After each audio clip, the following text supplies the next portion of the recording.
श्रीमान वेंकटनाथार्य कवितार्के केसरी वेदांत आचार्य वर्यो में सन्निधत्तां सदाहृति रामानुजदयापात्रं ज्ञानवैराग्यभूषणं श्रीमद्वेंकटनाथार्यं वन्दे वेदान्तदेशिकं लक्ष्मीनाथसमारम्भां नाथयामनमध्यमाम् अस्मदाचार्यपर्यन्तां वन्दे गुरुपरम्परां यो नित्यमच्युतपदाम्बुजयुग्मरुक्मव्यामोगतस्तदितराणि तृणाय मेने अस्मद्गुरोर्भगवतोस्य दयैकसिन्धोः रामानुजस्य शरणौ शरणं प्रपद्ये श्रीवत्सचिन्नमिश्रेभ्यो नममुक्तिमधीमहे यदुक्तयस्त्रयी कंठे यान्ति मंगलसूत्रतां श्रीपराशरभट्टार्यः श्रीरङ्गेशपुरोहितः श्रीवत्साङ्कसुतः श्रीमान् श्रेयसे मे अस्तु भूयसे श्रीपराशरभट्टरुடைய ஸ்ரீரங்கராஜஸ்தவம் உத்தரசதகம் 14வது ஸ்லோகம்.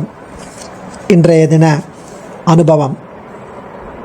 वेदे कर्त्राद्यभावात् बलवति नयैस्त्वन्मुखे नीयमाने तन्मूलत्वेन मानं ददितरदखिलं जायते रङ्गधामन् तस्मात् सांख्यं सयोगं स पशुपतिमतं कुत्रचित् पञ्चरात्रं सर्वत्रैव प्रमाणं ददिदमगतं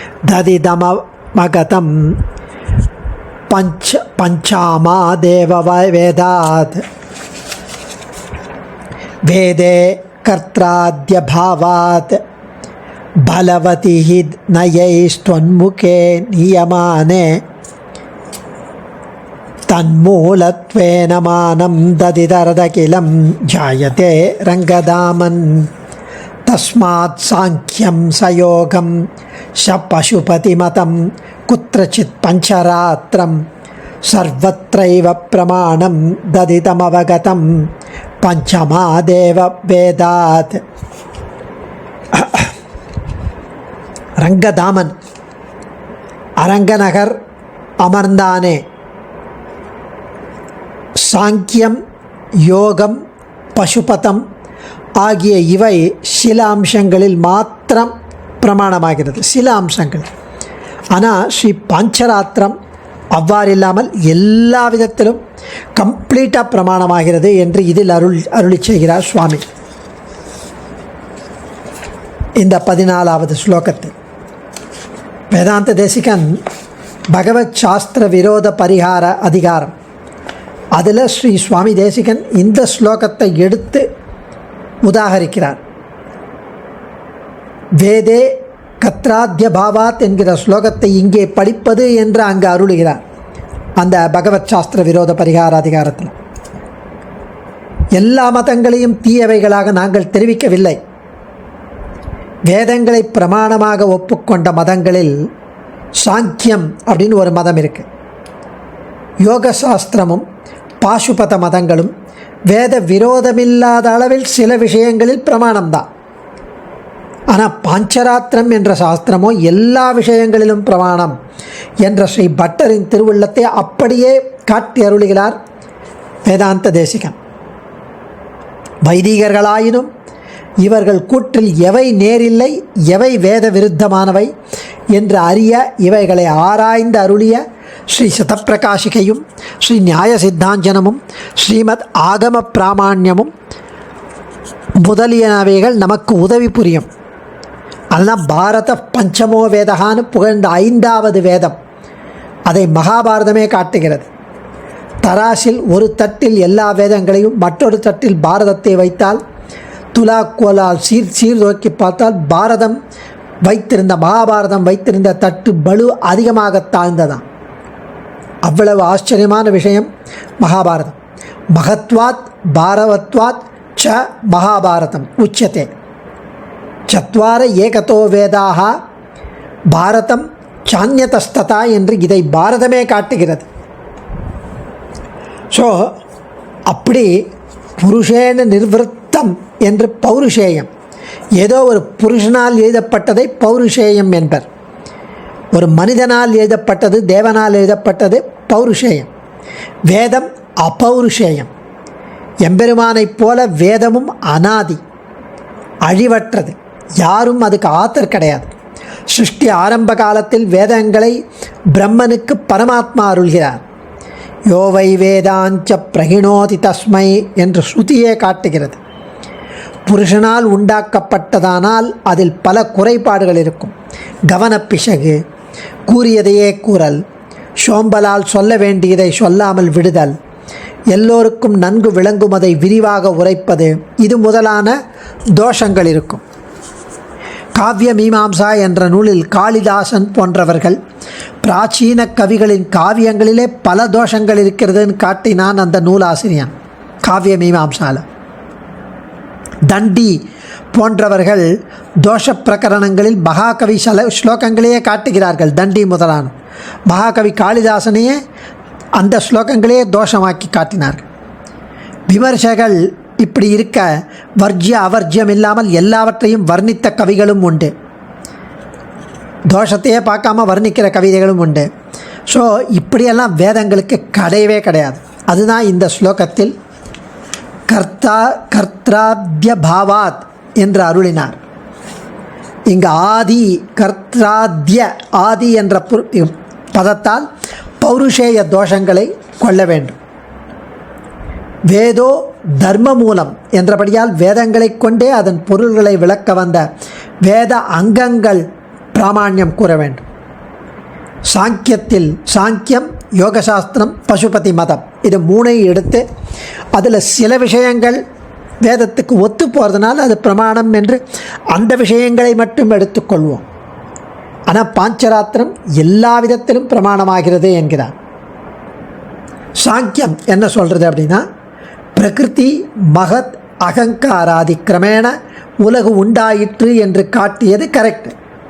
பிரகிருதி மகத் அகங்காரம் இதை வச்சுட்டு தான் இந்த கிரமேண உலகம் உண்டாயிற்று என்று காட்டினது சாங்கிய சாஸ்திரம், அது கரெக்ட். ஆனால் ஈஸ்வரனை ஒப்புக்கொள்ளவில்லை, அது தவறு. யோக சாஸ்திரம் என்ன சொல்கிறது, யம நியம அதை கொண்டு ஆத்மா அவலோகனம் சொன்னது சரி. யம நியம பிராணாயாமம் பிரத்யாகாரம் அதெல்லாம் அந்த அஷ்டாங்க யோகம் அதை சொன்னது சரி. ஆத்மா அவலோகனம், ஆத்மாவை புரிந்து கொள்ள, அந்த ஆத்மா அவலோகனம்ங்கிறது ஜீவாத்மா அவலோகனம் தான். ஜீவாத்ம சாட்சா்காரம் கைவல்யம் என்பது.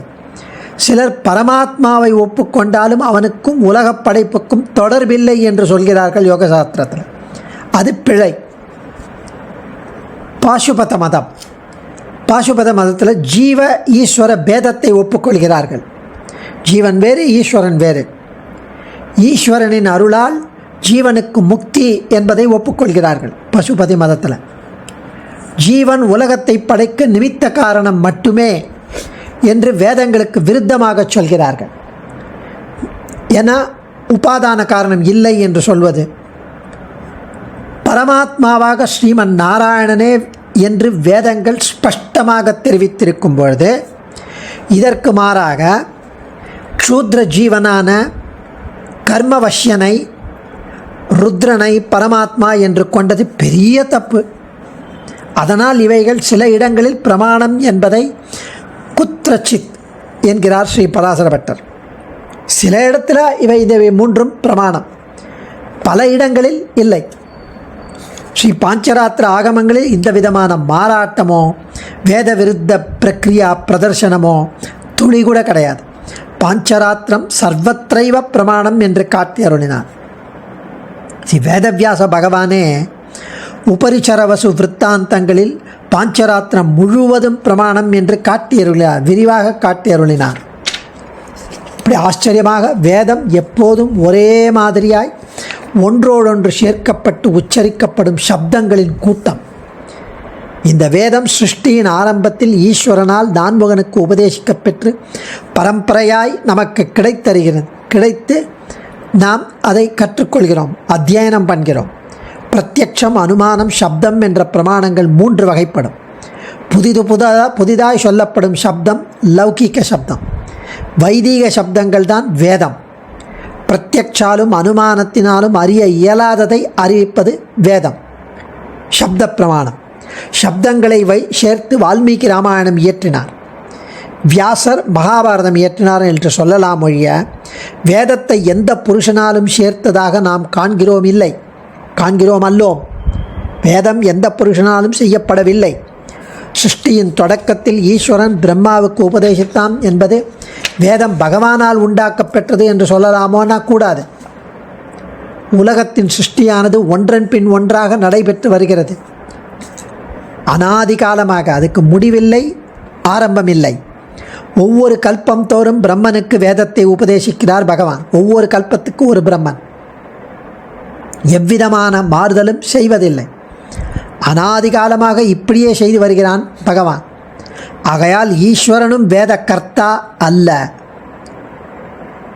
பிரமம் பிரமாதம் விப்ரலிப்சைன்னு முன்னாடி பார்த்தா மாதிரி அந்த தோஷங்கள் சப்த பிரமாணத்திற்கு கிடையாது. சப்தத்தில் தோஷம் கிடையாது. அதாவது அதை புரிஞ்சிக்கிட்டதோ தோஷம். புருஷன் ஒரு அர்த்தத்தை தெரிவிக்க வேண்டி பல பதங்களை வேண்டியபடி சேர்த்து வாக்கியங்களாக பிரயோகிக்கும் சப்தங்கள் தான் அப்பிரமாணம்.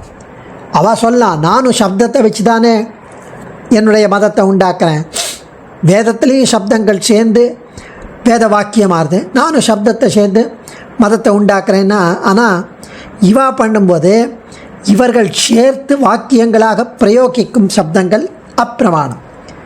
வேதம் என்கிற சப்த ராசியானது எந்த புருஷனாலும் தன் இஷ்டப்படி சேர்க்கப்படவில்லை. வேதம் நிர்தோஷம், குற்றமற்றது. ஆக இப்படி நித்தியமாய் நிர்தோஷமாய் இடையறாது பரம்பரையாய் வருவதால் பிரமாணங்களுக்குள் தலை சிறந்தது வேதம். இப்படி பரம பிரமாணமாக விளங்கும் வேதத்தை மூலைக்கு மூலை இழுத்து கொண்டு செல்லும் பாவிகள் பலர். பரமாணு பரம் என்பார், மூலக்கிருதி பரம், மூல பிரகிருதி பரம் என்பார், பிரஜாபதி பரம் என்பார், பசுபதி பரம் என்பார். இவ்வாறு தமக்கு தோன்றியபடி தான் தோன்றித்தனமாக பிதற்றுவார். சர்வ வேதாந்த பிரத்யய நியாயம் என்றும் சர்வ சாகா பிரத்யய நியாயம் என்றும் சொல்லப்படுகிற நியாய சஞ்சாரங்களாலே வேதங்களெல்லாம் பகவானை பற்றியே பேசப்படுபவை என்று 3 வேதத்தையும் அறிந்த சான்றோர்கள் பலரும் கூறுகின்றனர். வேதத்தை தவிர மற்றைய நூல்கள் வேதம் போலவே ஸ்வத பிரமாணமாக முடியாது, தானே பிரமாணமாக முடியாது. பகவானை பற்றிய வேதத்தோடு மாறுபடாதபடி வேதத்தை ஒட்டிய அர்த்தங்களை கூறும் நூல்கள் தான் பிரமாணம். வேதத்துக்கு விரோதமானவை அப்பிரமாணம். வேதத்தை பின்பற்றி சொல்லுபவைதான் பிரமாணம் என்று இதிலிருந்து தேறுகிறது. இவ்வாறு இருக்க கபில மகரிஷியால் தோற்றுவிக்கப்பட்ட சாங்கிய தந்திரமும் ஹிரண்ய கர்ப்பரால் தோற்றுவிக்கப்பட்ட யோக தந்திரமும் பசுபதியால் செய்யப்பட்ட பாசுபதமும் பெரும்பாலும் வேதத்துக்கு விரோதமான அர்த்தங்களை கூறுவதாலும் சிறு இடத்தில் வேதத்தின் பொருள்களை தெரிவிப்பதாலும் ஸ்வல்ப பிரமாணம் உடையதாக இருக்கின்றது. பகவானாலே இரவு பகலின்றி அனந்தன், கருடன், விஸ்வக்சேனர், சேனை முதலியார், பிரம்மா, ருத்ரன் ஆகியோருக்கு உபதேசிக்கப்பட்டதுதான் ஸ்ரீ பாஞ்சராத்திரம். இதுவே சாண்டில்யர், ஔபகாயனர், பாரத்வாஜர், மௌஞ்சியாசனர் ஆகிய 5 மூலம் நமக்கு கிடைத்திருக்கிறது. சாண்டில்யர், ஔபகாயனர், பாரத்வாஜர், மௌஞ்சியாசனர் இவர்களிடம் 5 மூலம் நமக்கு கிடைக்கிறது. இது 5 நாட்களில் உபதேசிக்கப்பட்டதால் இது பாஞ்சராத்திர சம்ஹிதை என்று. இதில் வேதத்துக்கு முரண்பட்ட கருத்துக்கள் அணுவளவு கூட கிடையாது. அதனால் இது எல்லா விதத்திலும் பிரமாணம். 5வது வேதம் என்று போற்றப்படுகிற மகாபாரதத்தில், மோட்ச தர்மத்தில், உபரிச்சரவசு உபாக்கியானத்தில் பாஞ்சராத்திர சாஸ்திரத்தின் தோற்றத்தையும் அதில் கூறியபடி வேதவியாசர் தெரிவிக்கிறார். அதை அனுஷ்டிக்க வேண்டிய அவசியத்தை தெரிவிக்கிறார். இதம் ஸ்ரேய இதம் ஸ்ரேய இதம் பிரம்ம இதம் ஹிதமனுத்தமம் ரிக்யஜுஸ்ஸாம பிர்ஜுஷ்டம் அதர்வாங்கிரசை சக பவிஷ்யதி பிரமாணம் வை ஏததேவ அனுசாசனம் என்று. அடியேன் ஆச்சாரியன் திருவடிகளே சரணம். கவிதார்க்கிக சிம்ஹாய கல்யாண குணசாலினே ஸ்ரீமதே வெங்கடேஷாய வேதாந்த குரவே நமः. தன்யோஸ்மி.